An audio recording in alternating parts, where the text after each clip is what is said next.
বই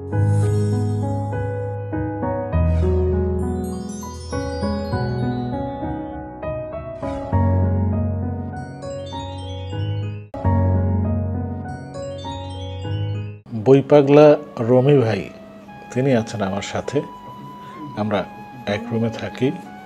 তো সারাদিনের হেরিটেজ ট্যুর করার পরে আমাকে বলেন চলো সাকুর শাহীর একটা বইয়ের দোকানে যাই। রমি ভাইকে আমি বললাম যে বাতিঘর নামে একটা দোকান আছে এখানে, তার মালিক আমার পরিচিত, চলেন তার সাথে কথা বলে রওনা দিয়ে দিই। যথারীতি আমরা রাজশাহী শহর দেখতে দেখতে একসময় আমরা গিয়ে পৌঁছাই বাতিঘরে।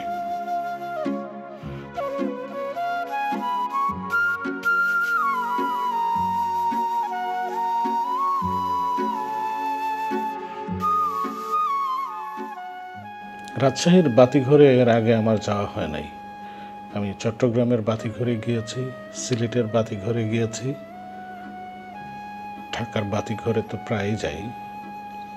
ভিন্ন রকমের একটা বইয়ের দোকান আমার দেখা হলো।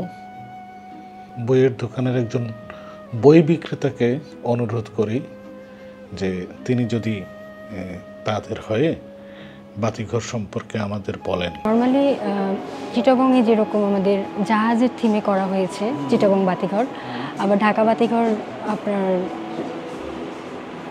একটা প্রত্নতাত্ত্বিক জায়গার থিমে করা হয়েছে, তেমনি রাজশাহী বাতিঘরটা করা হয়েছে স্যার সোমপুর বিহার, নওগাঁ যেটা মহাদেবপুরে অবস্থিত, এবং বগুড়ায় যেটা আছে আপনার মহাস্থানগড়, এই দুইটা থিমের থেকে নিয়ে করা হয়েছে।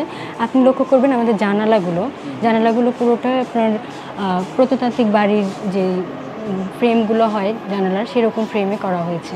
এখানে আপনি সব ধরনের বই পাবেন, ইন্ডিয়ান, বাংলাদেশি এবং সব ধরনের রাইটারের বই পাবেন। আমরা মূলত এখানে পাঠকদেরকে বেশি গুরুত্ব দিই। আমরা বই কিনুক কিংবা না কিনুক, আমরা চাই যেন পাঠক পড়ে। আসলে বর্তমানে বাংলাদেশের যে অবস্থা হয়েছে, মানুষ কিন্তু ফোন কেন্দ্রিক হয়ে যাচ্ছেন এবং পিডিএফের প্রতি গুরুত্বটা একটু বেশি দেয়, কিন্তু আমরা চাচ্ছি পাঠক সশরীরে আসুক এবং বইগুলো পড়ুক।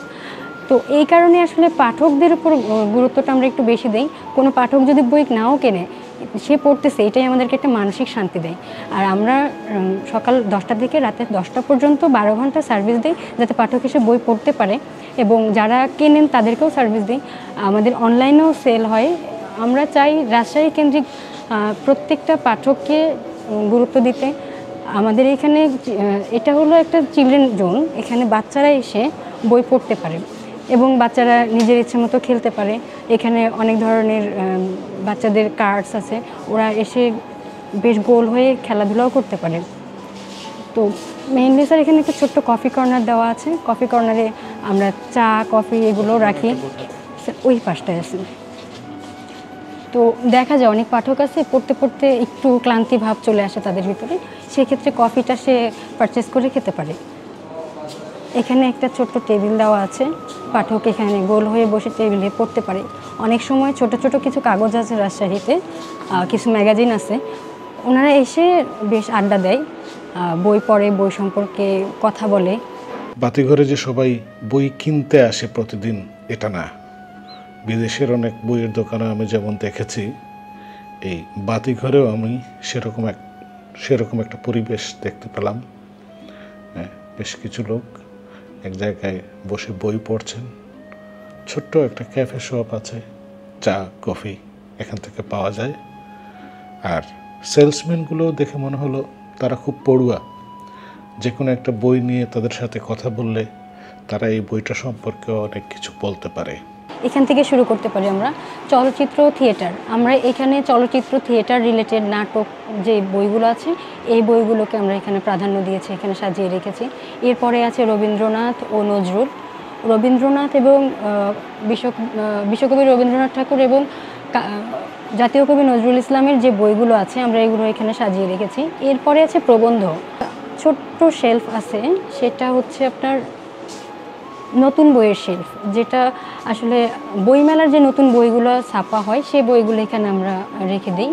অন্য ভাষার সাহিত্য হলো, অর্থাৎ বিদেশি সাহিত্যগুলো যেগুলো অনুবাদ করা হয়েছে, ওগুলোকে এখানে রেখেছি। হুমায়ুন আহমেদ কর্নার, হুমায়ুন আহমেদ স্যারের জন্য আলাদাভাবে একটা কর্নার করা আছে, যেখানে স্যারের বইগুলোই প্রাধান্য পেয়েছে। এরপরে আছে শীর্ষেন্দু, সুনীল এবং সমরেশ মজুমদার। ওপার বাংলার বিখ্যাত 3 রাইটারকে নিয়ে আমরা ছোট্ট একটা কর্নার করেছি, একদমই ছোট। তারপরেই আছে আমাদের নিজস্ব প্রকাশনীর বই, বাতিঘরের বই। এখানে বাতিঘর থেকে প্রকাশিত সব ধরনের বই আছে। আমাদের প্রকাশনীর একটা স্পেশাল এডিশন হলো এটাকে ধ্রুপদী সিরিজ বলে আমরা নাম রেখেছি। এখানে বিখ্যাত কিছু রাইটারের বইগুলো আছে, যেমন মীর মোশাররফ হোসেন চৌধুরীর বিষাদ সিন্ধু, পথের পাঁচালী বিভূতিভূষণ বন্দ্যোপাধ্যায়, দত্তা শরৎচন্দ্র চট্টোপাধ্যায়, কবি তারাশঙ্কর বন্দ্যোপাধ্যায় এবং অন্যান্য। এখানে আসলে উপন্যাসগুলো এবং সমসাময়িক যে উপন্যাসগুলো, নতুন রাইটার থেকে শুরু করে পুরাতন, ওনাদের সবার লেখাগুলো আসলে এখানে বইগুলো আমরা রেখেছি। এই কর্নারটাই আমাদের এখানে একটু বেশ বড়। এরপরে কর্নারে আছে আপনার ছোট গল্প। এই পাশে 2টো কর্নার আছে, একটা হলো কথা প্রকাশের থেকে প্রকাশিত সবগুলো বই আমরা এখানে সুন্দরভাবে সাজিয়ে রেখেছি। এবং পাশেই আছে অন্য প্রকাশ প্রকাশনী থেকে প্রকাশিত সব বইগুলো আমরা এই কর্নারটাতে রেখেছি।